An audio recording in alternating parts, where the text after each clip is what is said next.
ہمیں تو راس ہے آیا علی علی کرنا، ہمیں تو راس ہے آیا علی علی کرنا ہے، ہم نے دل کو سکھایا علی علی کرنا۔ ہم اپنے آپ یا علی نہیں کہتے، ہمیں نبی نے سکھایا علی علی کرنا۔ نعرہ حیدری۔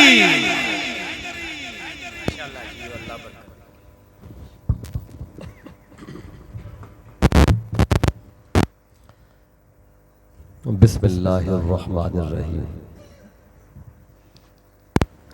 نحمدہ ونصلی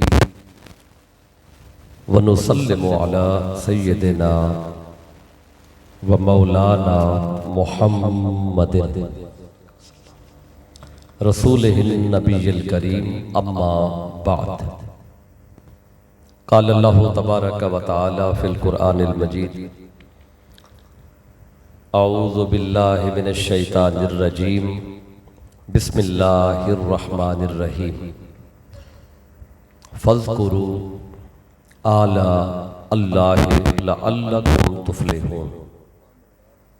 صدق اللہ مولانا العظیم و صدق رسولہ النبی الکریم۔ قال النبی صلی اللہ علیہ وآلہ وسلم: ان اللہ تعالی یحب ان یرا اثر نعمتہ علی عبدہ، او کما قال صلی اللہ علیہ وآلہ وسلم۔ مولا یا صلی وسلم دائما ابدا علی حبیبک خیر الخلق کلہم، هو الحبیب الذی ترجى شفاعتہ لکل حول من الاحوال مقتحم۔ حمد اور صلاۃ کے بعد لائق صد احترام معزز اور مکرم علماء کرام، معزز ذمہ داران اور وابستگان تحریک منہاج القرآن فیصل آباد، اور آج کی اس خوبصورت محفل میلاد مصطفیٰ صلی اللہ علیہ وآلہ وسلم کی تمام انتظامیہ، بالخصوص انجمن عشق بلال اور ہیپی کرکٹ کلب کے تمام اراکین، اور جامع مسجد حاضہ کی تمام کمیٹی اور اہل محلہ، اللہ تعالیٰ کا شکر ہے جس کی نہایت ہی توفیق خاص سے ہم آج اس عظیم الشان محفل میں حاضر ہیں۔ دعا ہے اللہ ہماری یہ حاضری اپنی بارگاہ میں قبول فرمائے۔ مبارکباد دیتا ہوں تمام نوجوانوں کو، معاونین کو، تحریک منہاج القرآن کے تمام اراکین کو کہ جنہوں نے اس حسین پروگرام کا انتظام کیا، اور شکریہ بھی ادا کرتا ہوں تحریک منہاج القرآن کے تمام رفقاء کا جو میرے لیے وسیلہ اور ذریعہ بنے ہیں آج کی اس محفل میں حاضر ہونے کا۔ سورہ اعراف کی آیت نمبر 69، 69 نمبر آیت کا بالکل آخری حصہ آپ حضرات کے سامنے پڑھنے کی میں نے سعادت حاصل کی ہے۔ اللہ تعالیٰ نے اس مقام پر اپنے بندوں کو ایک حکم دیا ہے۔ اللہ نے فرمایا فَاذْكُرُوا آلاء اللہ، کہ اللہ کی نعمتوں کو یاد کرو اور اللہ کی نعمتوں کا ذکر کرو۔ تو جب ذکر کریں گے نعمتوں کا تو پھر نتیجہ کیا نکلے گا؟ اللہ فرماتا ہے لعلکم تفلحون، تم فلاح پا جاؤ گے، تم کامیاب ہو جاؤ گے۔ تو کہیں اللہ فرماتا ہے نعمتوں کا ذکر کرو، جیسے جہاں فرمایا۔ ایک اور مقام ہے اللہ وہاں فرماتا ہے وَأَمَّا بِنِعْمَةِ رَبِّكَ فَحَدِّثْ، یا اللہ فرماتا ہے جو رب نے آپ کو نعمت دی ہے نا، اس نعمت کا چرچا کرو۔ یعنی ادھر فرما رہا ہے، پہلے جو آیت آپ کے سامنے پڑھی اللہ کہتا ہے میری نعمتوں کا ذکر کرو، ادھر فرمایا میری نعمت کا چرچا کرو۔ ایک اور مقام ہے جہاں اللہ فرماتا ہے میری نعمت پہ شکر ادا کرو، نعمتیں دے رہا ہوں، نعمتوں پہ شکر ادا کرو۔ تو شکر ادا کرنے پر کیا ہوتا ہے؟ اللہ کہتا ہے لَإِن شَكَرْتُمْ لَأَزِيدَنَّكُمْ، اگر تم نعمتوں پہ شکر ادا کرو گے تو میری نعمتیں تمہارے اوپر اور بڑھ جائیں گی۔ جب بندہ کفران نعمت کرتا ہے تو پھر اللہ تعالیٰ نعمتیں جو مل رہی ہوتی ہیں وہ بھی چلی جاتی ہیں۔ تو یہ مختلف مقام ہے قرآن پاک کے۔ کہیں اللہ نے فرمایا یا ایھا الذین آمنوا اذکروا نعمت اللہ علیکم، اے ایمان والو اس نعمت کا ذکر کرو جو اللہ نے تم پر کی ہے۔ اب ان سارے مقامات کو سامنے رکھنے سے ایک بات کا اندازہ ہو جاتا ہے کہ اللہ تعالیٰ چاہتا ہے کہ اس کی نعمت کا ذکر کیا جائے، اس کی نعمت کو بیان کیا جائے، اس کی نعمت پہ شکر ادا کیا جائے اور اس کی نعمت پہ چرچا کیا جائے۔ اور جو حدیث آپ کے سامنے میں نے پڑھی ہے ساتھ ہی اس کا ترجمہ عرض کر دوں، اللہ کو یہ بات انتہائی پسند ہے کہ اللہ نے بندے پر جو نعمت کی ہے اللہ اس نعمت کا اثر اس بندے پر دیکھے۔ جس کو جو نعمت دی ہے نا اللہ نے، اللہ چاہتا ہے وہ اس کا اثر بھی بندے سے ظاہر ہے۔ ان اللہ تعالی یحب، اللہ اس بات کو پسند کرتا ہے، این یرا کہ وہ دیکھے اثر نعمت ہی علی عبدہ، اپنی نعمت کا اثر اپنے بندے پر دیکھے۔ اللہ چاہتا ہے جس کو میں نے جو نعمت دی ہے مجھے لگے کہ ہاں یہ بندہ اس نعمت سے نوازا ہوا ہے۔ ایک شخص آیا میرے آقا صلی اللہ علیہ وسلم کی بارگاہ میں تو اس کے سر کے بال بکھرے ہوئے تھے، جیسے سرد میں گرد ہوتی ہے، مٹی ہوتی ہے اور بال بالکل ایسے اکٹھے ہوئے ہوتے ہیں۔ تو میرے آقا نے دیکھتے ہی فرمایا کہ اللہ نے تمہیں بالوں کی نعمت دی ہے تو ان بالوں کو سنوار کے کیوں نہیں رکھتے؟ ان کو صاف کیا کرو، ان کو کنگھی کیا کرو، ان کو تیل لگایا کرو، چونکہ جو اللہ کی نعمت ہے اس نعمت کو تم اس کے حال میں رکھو جو اللہ تعالیٰ اس نعمت کو جیسے دیکھنا چاہتا ہے۔ حدیث پاک میں ہے کہ ایک دن آقا صلی اللہ علیہ وسلم سے کچھ ملنے کے لیے لوگ آئے۔ میرے آقا نے حضرت عائشہ صدیقہ سے فرمایا کہ میں نے باہر ملنے جانا ہے تو جانے سے پہلے میں اپنے آپ کو دیکھ لوں، مجھے آئینہ دو، شیشہ دو، تاکہ میں اپنے آپ کو پہلے دیکھ لوں۔ ہمارے ہاں تو بندہ کہتا ہے میں تو درویش بندہ ہوں، ہمیں کیا ضرورت ہے خود کو دیکھنے کی، تو ٹوپی سیدھی پہنی ہے یا الٹی پہنی ہے یا ٹیڑھی پہنی ہے، ہاں تو درویش بندہ ہوں، مجھے کس نے دیکھنا ہے۔ اب آئیے درویشی اس کا نام نہیں ہے۔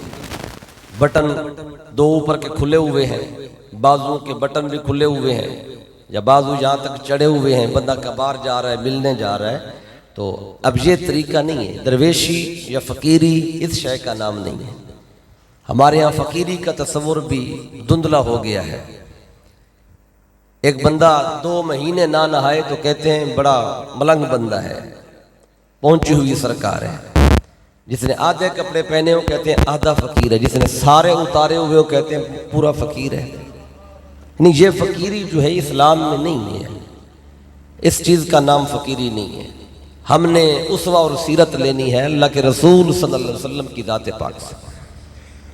آج اگر کچھ دکانیں ہیں، ان دکانوں پہ اگر آپ جائیں، مختلف دکانیں، کوئی کسی حجام کی دکان پہ جائیں، کسی اور دکان پہ، یہ تو پرانے وقت کے کچھ تصویریں ملتی ہیں، تو اس کے اوپر اولیاء سے، ولیوں سے منسوب کچھ تصویریں اس پہ نظر آتی ہیں۔ کوئی بابا قمیض کے بغیر بیٹھا ہوتا ہے اور کوئی بالکل نکر پہن کے مشکل سے بیٹھا ہوتا ہے، اور کوئی ایسے بیٹھے ہوتے ہیں، اوپر لکھ دیے تھے یہ فلاں سرکار ہے، یہ فلاں سرکار ہے، یہ فلاں سرکار ہے۔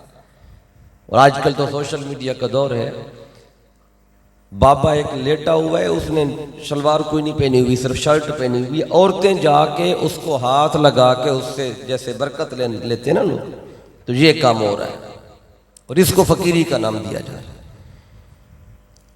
ایک کسی کے کوئی کہتے تھے جب فلاں علاقے میں فقیر ہے، میں پوچھا بھی اس فقیر کی کرامت کیا؟ کہتے کرامت یہ ہے کہ اس نے 2 سال تک استنجا نہیں کیا۔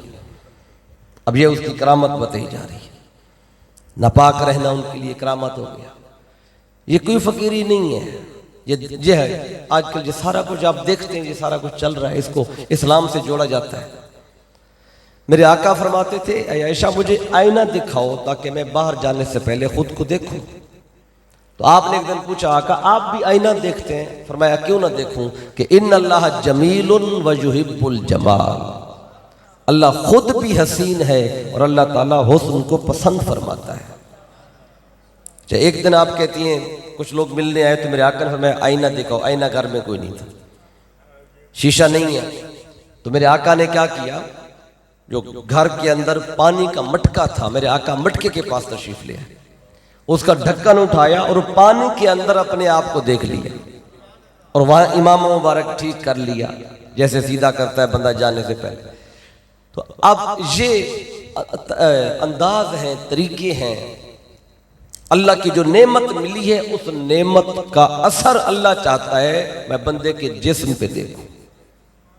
اگر اللہ نے کسی کو مال سے نوازا ہے، حلال رزق ہے اگر بندے کے پاس، تو اللہ چاہتا ہے جتنا اس کو میں نے دیا ہے اسی دائرے میں رہ کر اس کے دسترخوان سے پتہ چلے کہ میں نے اس کو نوازا ہے، اس کے مکان سے پتہ چلے کہ میں نے اس کو نوازا ہے، اس کے رہن سہن سے پتہ چلے کہ میں نے اس کو نوازا ہوا ہے۔ اور نعمت جس درجے کی ہو اس درجے کا اثر اللہ دیکھنا چاہتا ہے۔ نعمت چھوٹی ہو اس کا اثر بھی تھوڑا ہو، نعمت بڑی ہو اللہ چاہتا ہے اس کا اثر بھی اتنا زیادہ ہو۔ دیکھیں آج اگر کسی کے اللہ بیٹے کی نعمت دے، ہمارے ہاں بیٹا پیدا ہو تو کہا جاتا ہے اللہ نے مجھے نعمت دی، اگر بیٹی پیدا ہو تو کہا جاتا ہے اللہ نے مجھے رحمت دی ہے۔ اچھا یہ بیٹی کے لیے رحمت اور بیٹے کے لیے نعمت، یہ فرق کس نے کیا ہے؟ اللہ اور اس کے رسول صلی اللہ علیہ وسلم نے دونوں میں فرق نہیں کیا۔ کیوں فرق نہیں کیا؟ کہ اگر بیٹی رحمت ہے بالفرض تو کیا اللہ کی رحمت نعمت نہیں ہوتی؟ نعمت بھی ہوتی ہے۔ جو نعمت ہو وہ رحمت بھی ہوتی ہے، یعنی بیٹی رحمت بھی ہے اللہ کی نعمت بھی ہے، بیٹا رحمت بھی ہے اللہ کی نعمت بھی ہے، دونوں چیزیں ہیں۔ بیٹے کی ولادت پہ تو آپ دیکھتے ہیں لوگ خوشی کرتے ہیں، بیٹیوں کی ولادت پہ اکثر کم دیکھا جاتا ہے کہ کوئی خوشی کر رہا ہو اور کسی کو مٹھائی کھلا رہا ہو۔ بیٹی پیدا ہوتے ہی بندہ عجیب سی کیفیت محسوس کرنے لگ جاتا ہے۔ اس لیے اس پر میں ایک حدیث پاک آپ کو سنانا چاہتا ہوں، صحیح مسلم میں یہ حدیث مبارک موجود ہے۔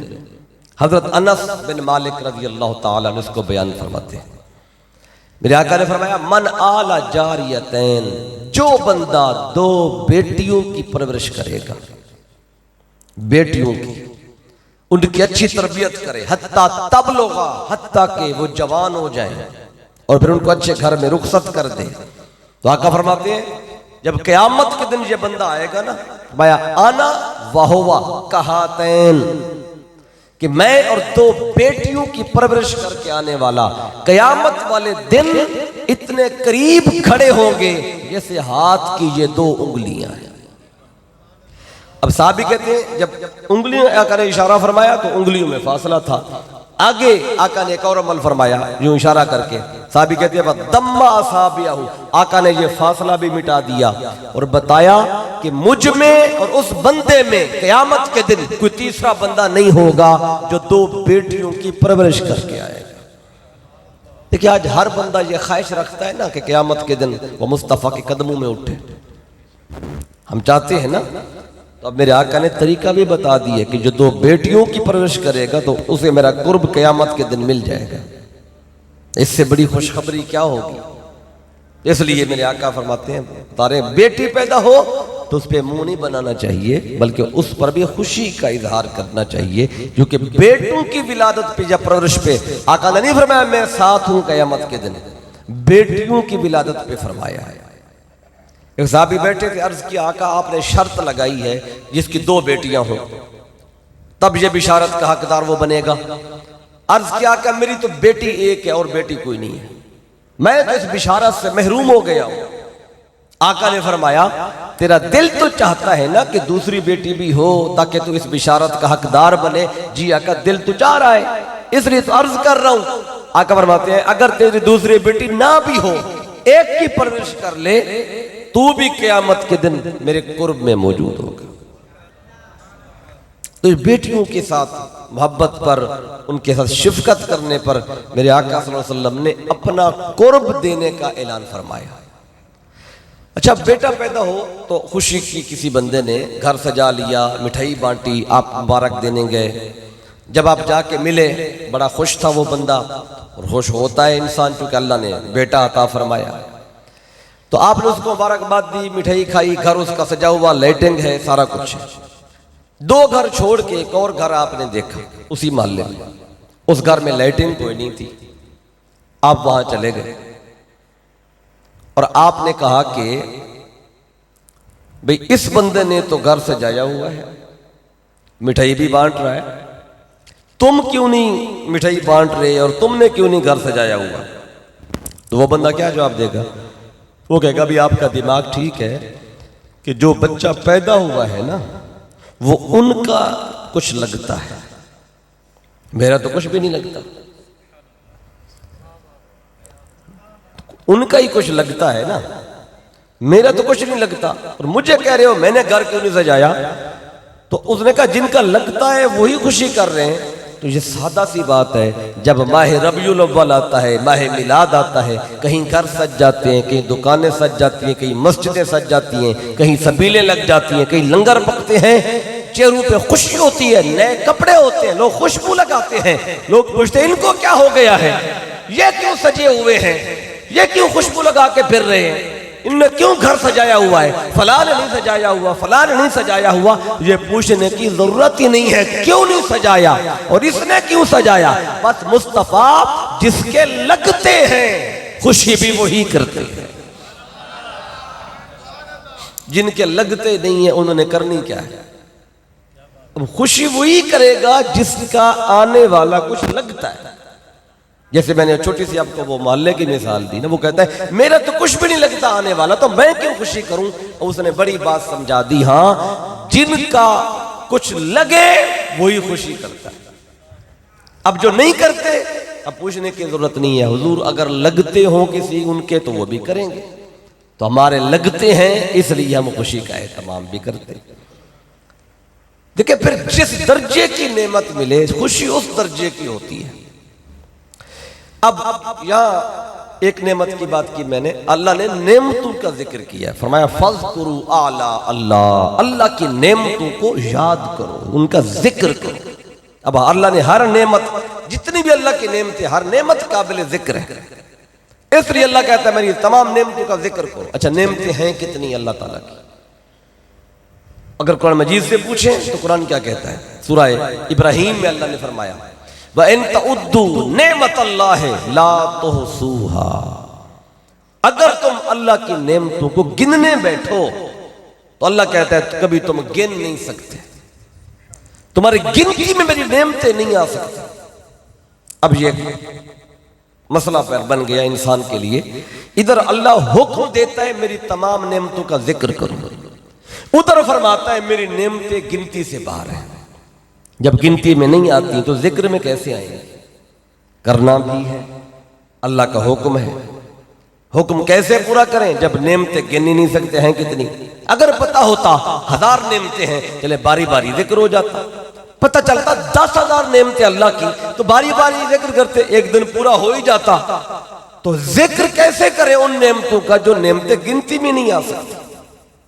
اب اس طرح کا سوال ایک اور مقام پہ بھی قرآن مجید میں اللہ نے اس کا جواب بھی دیا ہے، اس کا بھی جواب عرض کرتا ہوں، حکم کیسے پورا کریں۔ قرآن مجید میں ایک آیت آئی، اللہ نے فرمایا یا ایھا الذین آمنوا اتقوا اللہ حق تقاتہ، فرمایا اے ایمان والو اللہ سے ڈرو، اور کیسا ڈرو؟ جیسا ڈرنے کا حق ہے، حق تقاتہ، اللہ سے ڈرنے کا حق ادا کرو، یہ ایمان والوں کو حکم دیا۔ اب جب یہ آیت نازل ہوئی تو صحابہ کرام زاروں قطار رونے لگ گئے۔ میرے آقا نے فرمایا کیوں رو رہے ہو؟ عرض کیا آقا اللہ نے حکم ایسا دیا ہے جو ہم کر نہیں سکتے، جب حکم کر نہیں سکتے، پورا نہیں کر سکتے تو پھر گناہگار ٹھہریں گے۔ اللہ نے فرمایا مجھ سے ایسا ڈرو جیسا مجھ سے ڈرنے کا حق ہے۔ صحابہ کرام نے عرض کیا آقا اللہ تو حواس میں نہیں آتا، ادراک میں نہیں آتا، جب اللہ کا وجود ایسا کوئی نہیں سامنے ہو تو جب اللہ کو محسوس نہیں کر سکتے ہم، جب اللہ کی ذات حواس خمسہ میں نہیں آتی، تو اس اللہ سے ڈرنے کا حق کیسے ادا ہو؟ تو آپ یہ حکم کیسے پورا کریں؟ اور جب یہ بات سنی تو اللہ تعالیٰ نے جبریل کو دوبارہ بھیجا، اے جبریل جا ایک اور آیت لے کے جا۔ دوبارہ جبریل آ گیا اور قرآن کی ایک اور آیت لے کے آئے۔ اللہ کہتا ہے فَاتَّقُوا اللَّهَ مَا اسْتَطَعْتُمْ، اے مصطفیٰ کے غلاموں جتنی تمہیں استطاعت ہے اتنا ڈر لو، جس کو جتنی طاقت ہے اتنا ڈرے۔ اللہ کہتا ہے میں لکھ دوں گا، تم نے مجھ سے ڈرنے کا حق ادا کیا۔ اب دیکھیں سوال بنا، اللہ نے اس کا جواب بھی دیا۔ اللہ سے ڈرنے کا حق کیسے ادا ہو؟ اللہ نے کہا بس تم اتنا کر لو جتنا تمہیں طاقت ہے، میں لکھ دوں گا، تم نے حق ادا کیا۔ اب یہ حکم جو آ گیا قرآن میں، اللہ کی نعمتوں کا ذکر کرو، اور نعمتیں کتنی ہیں اللہ کہتا ہے وہ تم گن نہیں سکتے۔ اب حکم کیسے پورا کریں؟ رب فرماتے آؤ تمہیں اس کا بھی طریقہ بتا دوں۔ فرمایا ہاں میری نعمتیں گنتی میں نہیں آتی، ساری نعمتوں کا تم ذکر نہیں کر سکتے، تو مولا پھر حکم کیسے پورا کریں؟ رب کہتے آؤ نعمتوں کی دنیا میں جو میری سب سے بڑی نعمت، اس بڑی کا ذکر کرو۔ اور جب تم بڑی نعمت کو یاد کرو گے، سب سے بڑی نعمت کو، تو میں لکھ دوں گا تم نے ہر نعمت کا ذکر کیا۔ اگر تم بڑی نعمت کو یاد کرو، وہ بڑی نعمت کا ذکر یہ تمام نعمتوں کے ذکر کا بدل بن جائے۔ تو اب بڑی نعمت کون سی ہے؟ کائنات کی سب سے بڑی نعمت۔ اب ہر شے آپ کے سامنے، پانی اللہ کی نعمت، ہوا اللہ کی نعمت، غذا اللہ کی نعمت، آسمان اللہ کی نعمت ہے، زمین اللہ کی نعمت ہے، درخت اللہ کی نعمت، جتنے بھی ہمیں غذائیں مل رہی ہے سب اللہ تعالیٰ کی نعمتیں ہیں، ہم استعمال کر رہے ہیں۔ لیکن یہ ساری نعمتیں جب استعمال کر رہے ہیں، اللہ نے یہ انسان کے لیے بنائی ہے۔ قرآن مجید میں اللہ فرماتا ہے جو کچھ بھی زمین و آسمان کے اندر ہے وہ انسان کے لیے بنایا۔ تو پتہ چلا جتنی بھی نعمتیں ہیں یہ اس وجود کے سبب سے ملی ہیں۔ یہ جو ہمارا وجود ہے نا، نعمتیں ملی اس وجود کے سبب سے۔ تو اب اگلا سوال آئے گا کہ ہمارا وجود کس کے سبب سے آیا ہے؟ نعمتیں تو آئیں وجود کے سبب سے، وجود کس کے سبب سے ہے؟ تو سادہ سا جواب ہے اس کا کہ یہ ہمارے ماں باپ کے سبب سے ہے۔ اور ماں باپ ذریعہ بنے نا ہمارے آنے کا، خالق اللہ ہے لیکن ذریعہ ماں باپ کو بنایا ہے۔ اس لیے بہت تفسیر نے لکھا ہے اللہ کی بندگی جتنی کرے اس کی بندگی کا حق نہیں ادا ہو سکتا، اور ماں باپ کی خدمت جتنی بھی کر لیں ان کی بھی خدمت کا حق ادا نہیں ہو سکتا، کیونکہ ہمارے آنے کا سبب یہ ہے۔ خالق اللہ ہے، اس کی بندگی بھی حق ادا نہیں کر سکتے، نہ ماں باپ کی خدمت کا حق ادا کر سکتے۔ تو وجود ملا ماں باپ کے سبب سے۔ اب ماں باپ ہمارے کس کے سبب سے آئے؟ وہ اپنے ماں باپ کے سبب سے۔ ان کے ماں باپ کن کے سبب سے؟ وہ اپنے ماں باپ کے سبب سے۔ بات آگے بڑھاتے جائیں بڑھاتے جائیں، کہاں جا کے رکے گی بلا؟ حضرت آدم علیہ السلام پر، کیونکہ پہلے آدمی ہوئے، پہلے بشر ہوئے۔ اب پھر بات آسان ہو جائے گی۔ دیکھیں نعمتیں ملی وجود کے سبب سے، وجود ملا ماں باپ کے سبب سے، ماں باپ ملے آباء و اجداد کے سبب سے، آباء و اجداد ملے ہمیں حضرت آدم علیہ السلام کے سبب سے۔ آؤ اب رب سے پوچھتے ہیں مولا تو بتا آدم کس کے سبب سے آئے، تاکہ اس بڑی نعمت کو تلاش کریں۔ آدم کس کے سبب سے ہے؟ اب اس پہ دو حدیثیں آپ کو بتاتا ہوں۔ ایک حدیث پاک جس میں آیا کہ میرے آقا نے فرمایا آدم علیہ السلام کو جب اللہ نے تخلیق فرمایا اور آدم میں روح ڈالی، فَإِذَا سَوَّيْتُهُ وَنَفَخْتُ فِيهِ مِن رُوحِي، اور جب آدم کو میں برابر کر لوں اپنے روح پھونک دوں۔ جب اللہ نے روح ڈالی آدم میں اور آدم نے پہلی بار اپنی آنکھ کھولی تو سامنے عرش تھا۔ آنکھ کھولی تو عرش پہ لکھا ہوا تھا لا الہ الا اللہ محمد الرسول اللہ۔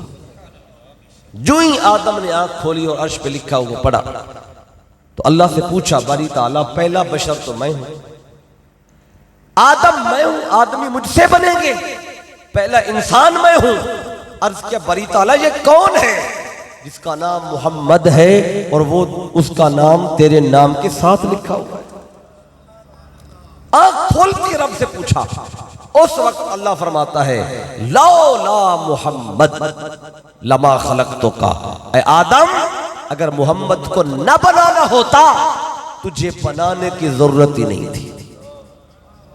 اب اس سے کیا اندازہ ہوا کہ آدم کس کے سبب سے آئے؟